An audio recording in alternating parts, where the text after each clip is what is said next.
Hi everyone. Week 4. So I'm just gonna go ahead and start. So out of the four components of a comprehensive guidance program, I chose. I chose the individual student planning one, for many reasons. So I can just say really quick why I wanted to choose it. Um, because this is something that I do want to learn more about, and something that I want to work on as a counselor and kind of make a priority. I know that counselors tend to have to do tasks or required to do tasks that are sometimes not counseling related. And I want to learn more about how we can meet with students individually and help them plan or help them to process their emotions and things like that.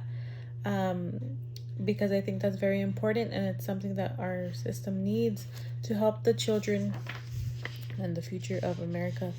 And I mean that with um, um, 100% honesty. Okay, let me go ahead and continue. So why is it necessary?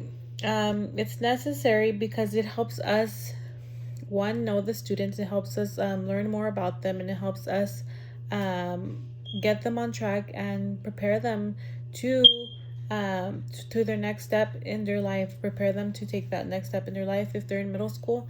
It kind of when we're able to meet with them one on one with the students, we can get to know them and what they like. And for example, we'll be able to know if we're able to challenge students, because sometimes some students they can't do it, and that's okay. And then the other students, they just need that push and someone to believe in them. And if you are able to do that, then um, or I'm trying to not okay, if you're able to do that one on one, then you'll be able to help them more. And that's like going from middle school to high school. I'm just saying an example.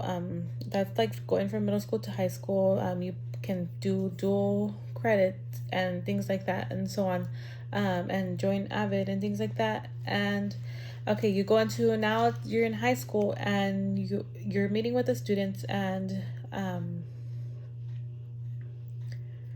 you're able to get them to the next part of their career, and the next part of their life. Um, so you start working more individually with them one on one, and you help them create their own life, or help them begin to create their own life and kind of understand um, a little bit of life after school, after high school, after those teenage years have come to, or coming to an end. Um, so what does it establish, generate, what does it add? I feel like it adds accountability in a way to the counselor role. Um, that this is something that we need to be doing with the students. Okay, and the next one, describe a situation where this kind of program, a counseling program, was not well developed. I'm thinking in my schooling years that I've been a teacher and been working. I would say either one, at the private school that I worked at. The district was like a private district in the shelter. So there wasn't necessarily like a school counselor, but there was like caseworkers, so that they kind of took the role as a counselor.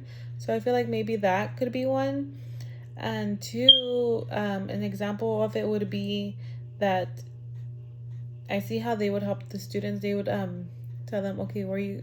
They wouldn't really like tell them, oh, what's your next life goal, and let me set up classes for you to learn English, or set up something for you to go to school.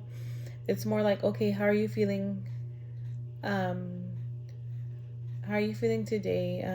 What's bothering you? Things like that. What's on your mind? That's what more was. So maybe I didn't this that private school in a shelter was not a good example of a well developed counseling program. And then two, another example of that would be like during COVID. Those are the only two scenarios I can think of. Because during COVID, I remember I was teaching first grade, and we had, I mean, I would see the school counselor every now and then, but she wouldn't really give classes or things like that or meet with students. So I could see that as another example. Okay, I'm just reading my notes, and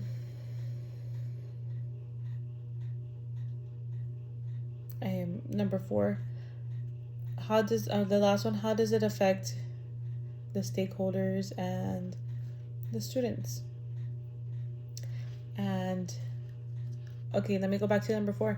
How is it harming students if a counseling program is not well developed? It helps them because we lack that one, accountability.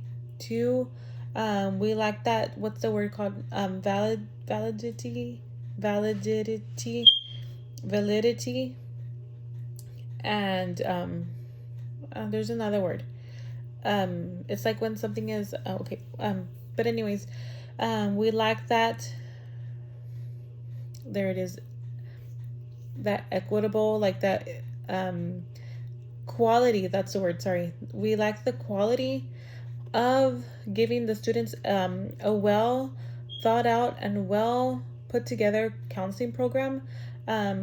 If we don't have all the components in place, like the individual student planning, the guidance curriculum, the responsive services, the system support, excuse me, having all of those in place is able to help divide the roles and keep the school counselors and the admin accountable for what we should be doing and how we should be servicing the students and giving them 100% our honesty and our job, and just a reliable source for students to be able to go to and fall on, because they do need that guidance. And as professionals, that is something that we should be able to do because we'll be trained in to do. And I just want to go in more, but the time's running out. But I loved learning more about the differences and how it looks in middle school, high school, but in elementary, because that's where I do want to go into. It's like individual skill learning, okay, and decision making. So little things like that, learning how to make decisions, learning how to enhance their skills and their thinking ways. They're learning their strategies and things like that. So I'll go ahead and stop here, and then I'll see you all next week. Thank you.